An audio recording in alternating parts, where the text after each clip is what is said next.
Good morning. Welcome to today's webinar, the what, why, and how of energy management.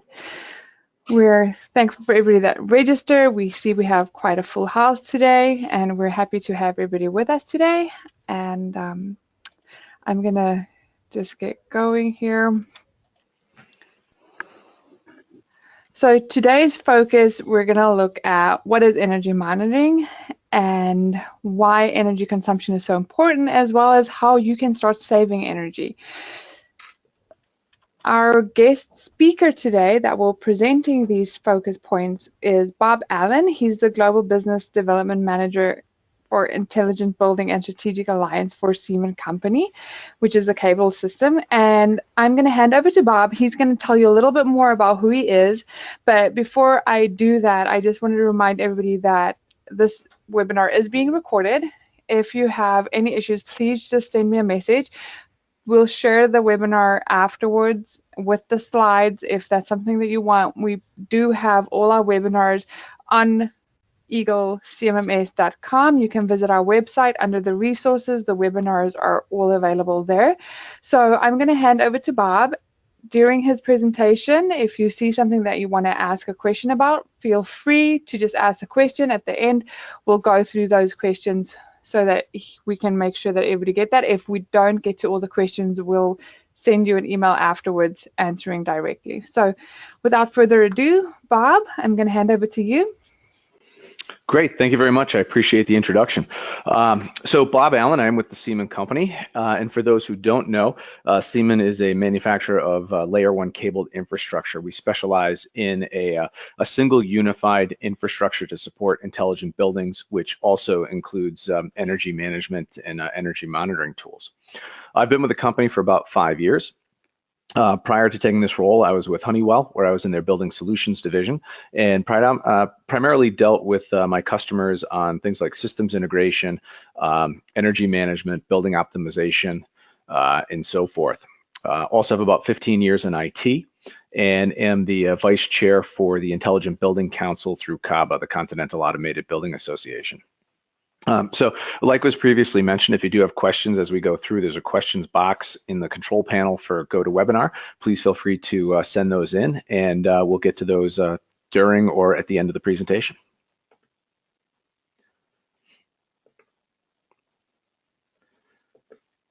I'm clicking on the slides here, and they're not advancing for me.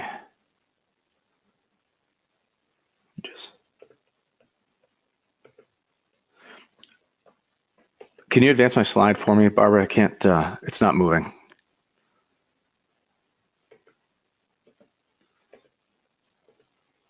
There we go, thank you. Okay, so the first question really is, what is energy monitoring? And essentially, there are certainly some dictionary type definitions, a system of hardware and software that connects a building's energy resources to provide a defined baseline of energy consumption. Or a process of monitoring, controlling, and conserving energy in a building or organization. But what does that really mean to you? And the bottom line on that is there are definitely certain vantage points that organizations want to take as to why they want to reduce their energy. There's the obvious, there's cost savings involved, lowering our operational costs, which has a great impact on our total cost of ownership on a property. There's resource conservation, whether that's fossil fuels or other resources. And certainly there's more global impacting reasons to monitor energy and conserve energy. That'd be more climate protection in that direction. But it takes a system to be able to do that. And part of that system is understanding what your energy consumption looks like today. And being able to monitor that, because as I show there on the slide, you can't manage what you can't monitor. And if we don't have the ability to leverage these systems, hardware, software, to be able to monitor and control, one, we don't know where we start. And truth be told, just taking your energy consumption bill, your electric bill, doesn't usually give you enough data to be able to pinpoint ways of lowering your energy consumption, optimizing certain systems, and knowing the overall health of some of the major systems or pieces of equipment in your organization. Why is energy consumption important, especially in the commercial space? Well, because buildings account for 40% of all energy and 70% of all electric use. 30% of energy consumed in commercial buildings is usually wasted. Think about that number. Some organizations have incredibly large utility bills, and to be able to think that 30% of that energy is just completely wasted, there's a huge opportunity there to recoup some of that expense and really be a more profitable, more efficient organization. Heating, cooling, and lighting accounts for 50% of a building's energy consumption. And you can see a couple of statistics here that I got from the Department of Energy and from the U.S. Information Administration of how buildings are using their energy. 61% for electricity, 32% natural gas, 5% leveraged district heat, and 2% leveraged fuel oil. So any area that we can impact that, and we look at energy monitoring as a holistic way of understanding our building, we certainly take into account any usage of whether it's steam, whether it's chilled water, fossil fuels, electricity, natural gas, all these different components to be able to maximize the utilization of each of those energy sources while lowering the actual consumption to achieve the appropriate task. It's important to think about when we do energy monitoring and energy management correctly, we're able to save on our consumption without sacrificing the comfort or productivity of the people who are working or visiting in that environment. So we don't want to eliminate process or slow down process. We just want to make it more efficient. The top 5 energy consuming building categories use about half of the energy consumed by all commercial buildings. This is according to a study done by the U.S. Energy Information Administration back in 2002. And our mercantile and service buildings account for 15% of that. That includes things like malls and stores, car dealerships, dry cleaning, gas stations, any of these type of establishments. And we think about, especially malls, they tend to be really lit up and a lot of mechanical functions going on in the background. And, I don't know that we have a firm grasp on that space utilization in such a huge property and how we may be over conditioning or we may be over illuminating certain areas of those buildings without even knowing it, where we may have very limited traffic in those types of environments. Office space accounts for 14% of energy consumption, and those are fairly obvious what types of buildings those are, but certainly include government office, professional buildings, banks, and that I would assume is where we spend most of our time, certainly where I spend most of my time, and that ability to control and understand where we're using our energy in those environments is really critical. Places like restrooms or closets, utility areas, where we don't have high traffic volumes, where we don't need things as warm or as cool as we do in more working areas of the building, give us that opportunity to lower our utility spend. In addition to that, we look at things, especially like cooling in occupied spaces, and being able to monitor where our set points are, our predetermined temperature settings, and if those change. When I was working for Honeywell, it was very, very common to work with some of our customers and go and see that things like set points have been put into override, where an occupant complained they were too hot or too cold. And when they get put into that manual status, sometimes it stays there and people forget that they put it in manual and just stays there until it gets caught. Well, having the ability to monitor and understand the faults and settings of things like your building automation system give us the ability to automatically go back in and either trigger reports on those manual overrides, which again are using more energy by deviating from the standard, and either trigger an alert to let you know that it's a manual override or even automatically put those back into whatever mode that they should, the automatic mode that they should be in. Things like that really limit our ability to use unoccupied mode in our systems. Most of our buildings are set up in a way that we know the occupancy period of that building, and we'll go into a non-occupied mode where we let the temperature drift either colder or warmer depending on the season. And when things end up in override, we're not able to take advantage of that, and we end up keeping it at that occupied temperature or occupied light setting 24 hours a day. From there, we get into education. And one of the interesting things I find about education is really after hours, when students are gone, when faculty's gone, is typically when our maintenance personnel go in and start to clean the building, replace paper towels, and all the things that are involved behind the scenes to allow the education process to happen. And too often we see scenarios where an entire building is lit up and there may only be 1, 2, 3, 4, maybe a half dozen maintenance professionals in the building. And a lot of times they're concentrated in the same space.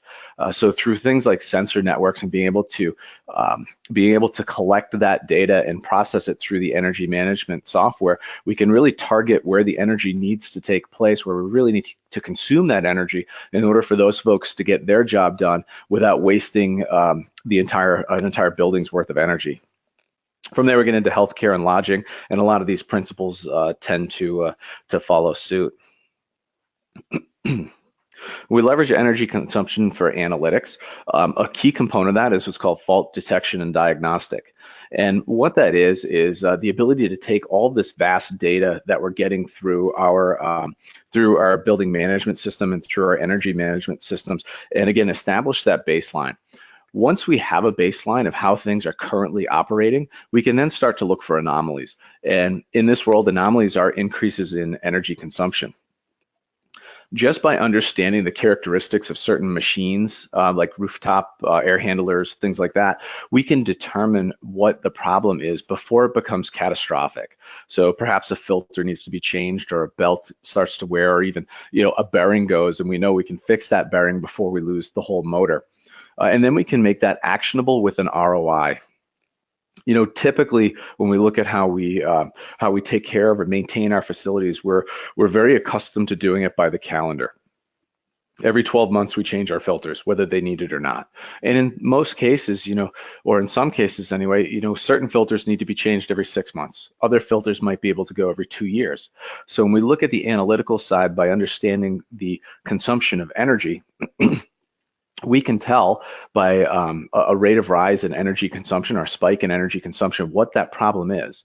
And we also know that when we fix that problem, the energy goes back down to the baseline, so we can determine an ROI.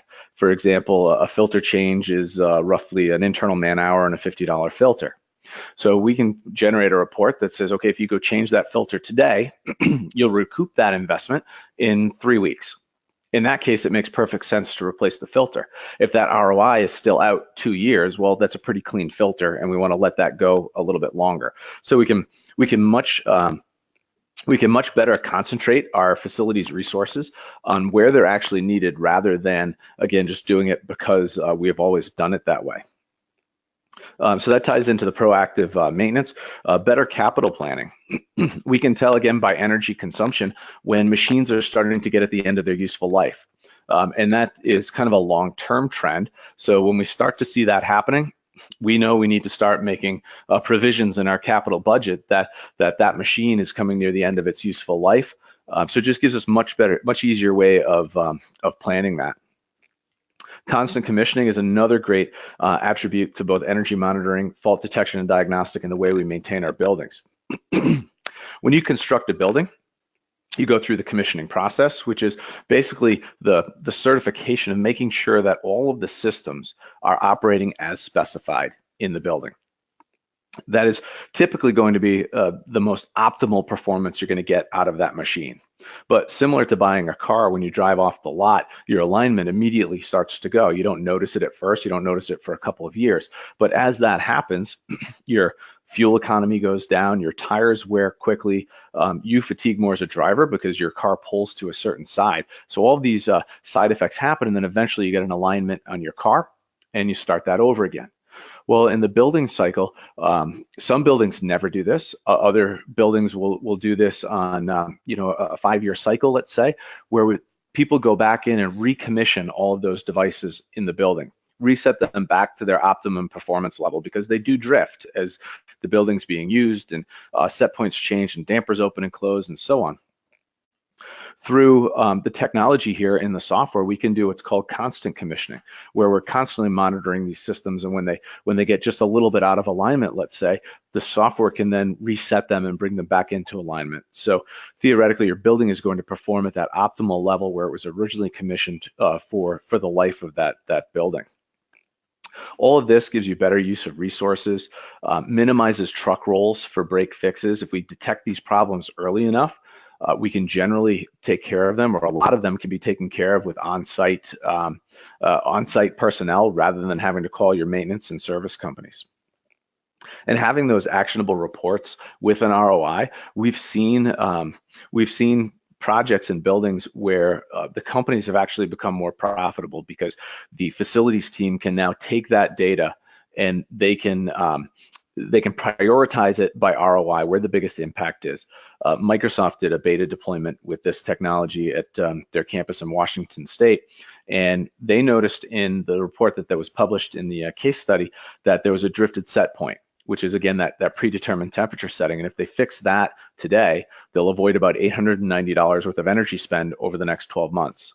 Now, it doesn't seem like a lot, but when you multiply that by all the set points that may be off, or dampers and things like that, it adds up quickly. See, they actually didn't go do that right away, because on the same report showed a leaky chilled water valve that if they fix that today, they're going to avoid about $11,400 worth of energy spend over the next 12 months. So it gets the team that's maintaining the facilities team thinking differently about how they allocate their limited resources to best optimize the bottom line of the organization. So how can you start saving energy? It starts very simply, and I don't have this on the slide, but studies show that behavioral management alone can account for 5% of energy savings. So you can actually get energy savings started in your organization without spending a dollar. A lot of that, the ways we can trigger behavioral management, are through dashboards and signage, where we're just making the occupants conscious of the efforts within the organization to lower that energy consumption. But metering is certainly one of the biggest things you can do, the biggest impact. Without knowing, again, where that baseline is, there's really no way of effectively lowering that energy usage. And when we use metering, we can get down into the granular level of where energy is being used. You may have 3 or 4 of the exact same machines at your facility, but if you don't monitor or meter each one of those, you won't know if there are regularities in any of them. One of them may be running a lot more efficiently than the others, and to be able to learn from that machine and adjust the others to lower their energy consumption and operate in a similar fashion is very, very important. In addition to that, being able to cross metering with occupancy data, what areas of your building are consuming the most energy, whether it's through HVAC, whether it's a fossil fuel, whether it's lighting or other electricity components. Once we have that opportunity, that metering data, we want to look for opportunities to save energy, and then estimate how much each is going to cost. Some of these measures are going to require capital investment, and this is where things need to be analyzed. How long are you in this building? Do you own the building? Do you lease the building? Is it long-term? Is it short-term? What's the ROI? What's the tolerance for ROI in your particular organization? Can also get into maximizing the manufacturing process, understanding if it's an assembly line, how the product flows through the building, and where we might be able to turn machines off during inactivity period. A lot of sensor network data can be used to achieve this. Again, implementing sensors to shut down equipment or lights when not needed. Conveyance equipment is a really big one. Escalators and things like that don't need to be running constantly, especially during low traffic times of day. Developing an action plan is incredibly important, and this is that fact-finding process, which may be a lot of internal policy of understanding what your tolerance for ROI is, looking for upgrades, lighting being a low-hanging fruit, prioritizing the cost of the energy retrofit to the output in energy savings. And in most cases, lighting is going to be your lowest hanging fruit, especially if you have fluorescent tube lighting. Utilize energy-saving tools. When we leverage energy management software, a lot of times we can do automatic demand response. For anyone who doesn't know demand response, I'm in the Northeast, and it's very useful up here, where basically the utility calls our organization and says, "Hey, we need you to shed some of your electrical load because the grid is becoming overwhelmed, and the goal is to avert a brownout or a blackout." So at that point, we've agreed to participate. We need to shed load, whether it's through lighting, manufacturing, or what have you, or leverage more renewables, on-site generation, things like this, anything to get our equipment off the grid and lower the demand on the electrical grid itself. And there's penalties when you don't do that. Your rates actually go up, and they stay up for a certain length of time. Sometimes it's up to 12 months. So when you're involved in these programs, the ability to be able to automate that and perhaps even lower energy consumptions in ways that do not impact the flow of the organization. So through the software and through automation, we may be able to shed that load without impacting a manufacturing line or without impacting the lighting in areas where people are working in the building. Again, eliminating that wasted energy in areas that are unoccupied, or that we just don't need as much light output, HVAC output, or other types of output. Track the progress. When we're using an energy management software, we have the ability to look back historically. And one of the keys to when we look back historically over energy usage data is to make sure you're comparing months. So you want to compare April to last April. Reason being is mostly because of weather patterns. But also certain businesses have certain production cycles. But typically speaking, and there are measurement tools of weather and what degree type day that is to really get scientific on how that comparison happens. But by rule of thumb, we want to compare month to month to see how our energy has come down for that given period year over year. And continue to leverage the constant commissioning. Keeping your building running as optimally as possible is incredibly important, and one of the things that I don't think we pay enough attention to, because in a lot of cases when it's a manual function, it's just not feasible in organizations. When we can automate that, it definitely saves us in the long run. So to sum it up, there's a lot of energy that can be saved without trying a lot. 5% through behavioral management, and then the rest we can leverage through using the software to understand where our baseline is and what our hogs are in the building, where we can cut that energy, eliminating wasted energy in unused spaces, and having that holistic approach to energy reduction while understanding the business drivers, the goals of that organization, and what their investment threshold is, their ROI threshold is for energy conservation measures. So with that, I'm going to turn it back over, and I believe we're going to open up for questions. Thank you, Bob. I think that was very informative. If anybody has questions, you can ask them now.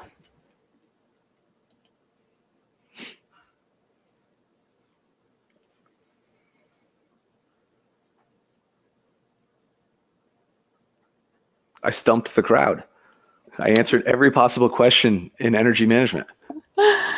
It seems that way. Somebody's saying hello to you.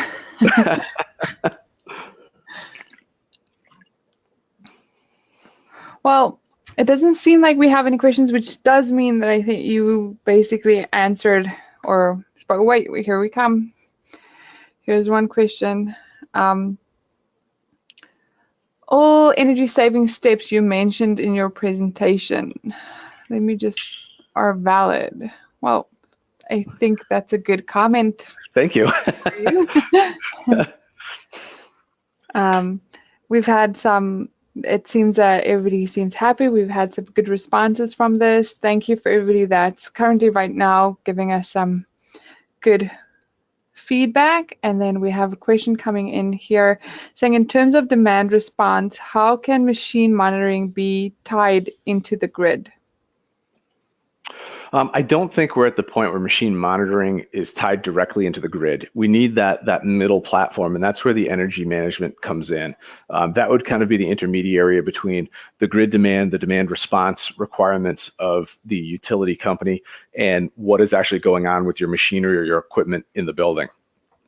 Once that is translated, then your energy management platform is going to determine how much load can be shed for any particular machine, any particular lighting system, your HVAC system, to maintain the performance that you need in the building while complying with the demand response. Here, one of the things you said, behavior management can account for 5% savings. Is that number correct? All the data that I've seen, absolutely, that number is correct. And what's interesting is I'd mentioned, a lot of it is awareness, just like dashboards, showing people that we're trying to be energy conscious. They'll generally kick in with that. But some of it is taking our existing technology and kind of flipping the switch, pardon the pun on that. So, for example, we're all very used to occupancy sensors. You walk into a conference room, the light turns on, you have your conference, you go away, the light turns off. Usually it's a 30-minute timeout period. Well, that 30 minutes is completely wasted energy. That ties into a lot of the things we were talking about. If we use that exact same sensor, that exact same data, but turn it around as a vacancy sensor, and I'm now, when I walk into a room, I'm forced to manually turn the light switch on, that triggers a behavior in my mind that I'm more apt to physically turn it off when I leave. And if I don't, of course, 30 minutes later, it times out. And the other interesting component of that we see is it's very common for people to leave a conference room and forget a pencil or a piece of paper or something left in there. In most cases, you're going to walk in and take that without turning the light on. If we were in an occupancy mode, the light would come on and it would be on for an hour when you were in that room for a matter of seconds, or 30 minutes when you're in that room for a matter of seconds. So in a vacancy environment, you're probably just going to go in and pick up your pencil and never turn the light on. So these little tiny steps can have huge impacts on utility spend. Another question here. Sorry, let me just quickly, I'm getting a lot of questions coming in. So as we're trying to read the next one's coming in. I don't think we're going to get to everybody, but we're going to go to the next question. Here, what is the suggested historical data gathering period for proper analytics exercise? 6 months, a year? What would you recommend? So it depends on the building and what you're doing. And if you already have an energy management system in place and you're just not leveraging it to its capacity, or starting anew. So if you're bringing an energy management system into as an add-on to your existing building automation system, anywhere from 12 to 24 months is good, accurate historical data. Certainly the more the better, then you're able to see trends, but it becomes cumbersome and overwhelming. So I like to see a minimum of 12, happier with 24 months, because then we can, April, for example, we can look back at the last 2 Aprils and gauge how we're doing on our energy conservation. Okay. Energy management is typically related to maintenance operations. How can management be brought to the table to be actively involved in energy managing? It's definitely tied into maintenance and operations. You not quite sure how to get the management to the table in your particular organization, but generally when we start talking about money and ROI, it's very easy to at least get those conversations started. There is an investment associated with deploying this type of solution, but in most cases, that investment is very definable. Most companies are going to have historical data at other properties. I'm assuming they'll probably have like properties that can show that investment was recouped in a certain amount of time. And at that point, it becomes a business decision for your organization. I have not seen any systems that are over a 12-month ROI on the capital startup cost of an energy management solution. Okay, and then I think the last question, I see there's some more coming in, but the last question we're going to take for today is, can peak demand be visible on a daily, weekly, or monthly basis? The opportunities identified. Peak demand certainly can be. When we're looking at energy monitoring system, it is real-time energy, or as close as possible to real-time energy consumption within your building. And now we have the ability to have smart meters from our utilities, which allow us to monitor the grid side and understand where that performance, those peak charges are coming in. And that actually brings us to another point as well. There's also the procurement side of your energy. While it's not so much conservation, it does impact the cost of your utility based on how much you're using. So we want to look at that aspect as well. Okay, thank you, Bob. I think that's going to be the questions for today. I see some coming in. We'll still answer those after closeout. There will be a survey form and a form where you can fill out some more questions if you have some that we can just respond to those for you. If you need more information, here's Bob's email, Bob_Allan@Siemon.com. You can also email webinars@eaglecmms.com or visit www.eaglecmms.com. Eagle specializes in computerized maintenance management systems. We work a lot with companies with their energy. We also have an energy module, so we usually work with our customers and to see how the maintenance and the energy works together.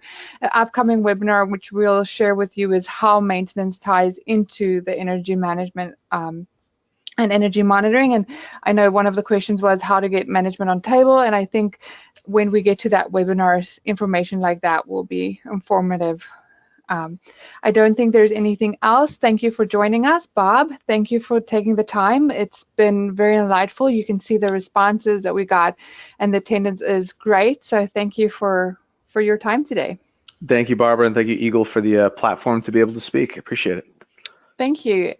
We hope everybody has a wonderful and a warm rest of their week.